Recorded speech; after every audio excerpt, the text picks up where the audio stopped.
Hey guys, so apparently Alex Pereira isn't too happy how the fight happened between him and Cyril Gane, and he's now basically coping and making excuses as to why he lost the fight.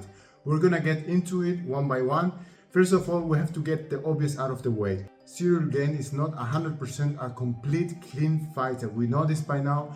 In the past, he has done some fouls that had to be called out, like hitting back to the head, doing a lot of eye pokes, which he's very famous for. Also kicking people in the groin. Happened a few times, too many in my opinion.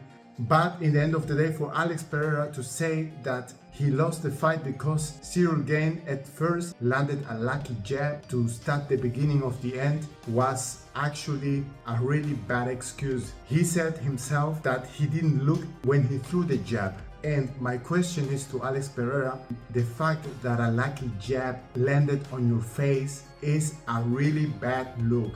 Actually, it would be better for him to say he didn't see it coming, it just happened too quick. No, but instead he's trying to cope with the fact that he got dropped with a jab by Cyril Gane, which he doesn't seem to take any accountability for, and is in my opinion a bad look for him. Now we're gonna get to the part where Alex Pereira said he was cheating. Granted, Cyril Gane was trying to get him out of there real quick, and he threw a lot of fast punches to the head. I don't think he was aiming at the back of the head, but since he was in a really desperate mode to just get Alex Pereira out of there, I don't think he calculated where they were gonna land. And it's not his fault at the end of the day, because we have to also say the referee has to stop the fight. The referee has to pause the fight, call it a foul if it is one, and it's not Cyril Gane's fault. And the way I saw it, not all the punches landed straight to the back of the head, so we cannot say it was all of it. Credit to Alex Pereira, he did manage to get back up,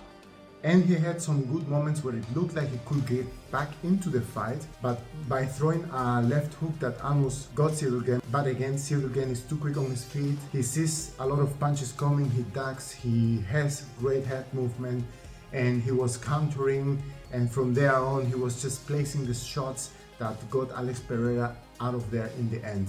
The problem is with Alex Pereira right now is that his whole image is about him being very stoic and quiet and accepting the loss as it is. I do understand that Cyril Gane is not 100% a complete clean fighter because of the controversies he had in the past and everything, but he didn't poke Alex Pereira in the eye or anything like that, at least I didn't catch it. And the only thing that you could really fault him for was like those quick punches he was throwing while Pereira was going basically for a takedown. So in my opinion, at the end of the day, I didn't see it as necessary for Alex Pereira to come out with a video talking about the reason as to why he lost the fight. It was just clear the whole fight that Cyril Gane was a few steps ahead of him and had him basically losing the fight. So that was clear that he was not gonna win this fight. I think at the end of the day, Alex Pereira had some valid takes on the referee, Herb Dean, not stepping in at the right time and pausing the fight to call the shots at the back of the head. He didn't do that. It's not Cyril Gane's fault. In the end of the day, Cyril Gane had him outclassed in the fight, and it was just a matter of time until he was gonna get him anyways. And to say that the jab that dropped him was a lucky shot is just pathetic. I think he should have kept it to himself, but he made a long video explaining and making excuses, and this is of course something almost all of the fighters do at some extent. For Alex Pereira, I hope that he recovers and gets back in there soon, because I think he's a legit heavyweight. He could definitely give other guys some real problem, but when it comes to Cyril Gane and fighting Cyril Gane, I think that Cyril Gane has just a apparent speed advantage over Alex Pereira, and the fact that he can get in and out way better than Alex Pereira does because he's so light on his feet makes this a really bad matchup that I think, in my opinion, 10 out of 10 he loses this fight, especially after they already fought now. Some of the possible fights that Alex Pereira could have coming up now will be Josh Hawkett, but in my opinion Josh Hawkett is a bad matchup for him because Josh Hawkett is a real good wrestler. He's gonna control him in the ground, he's not gonna let him get back up that easily. Of course, he has a striking advantage, but we also saw that Josh Hockett is really quick on his feet himself, so it's not like he is a slow heavyweight.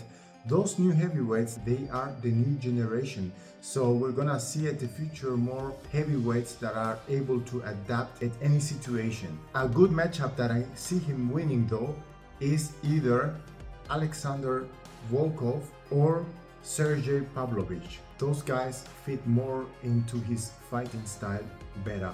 Let me know what you guys think about it in the comment section down below, and you can make your own opinion about it. Anyways guys, thanks for watching the video. Leave a like, subscribe, see you next time.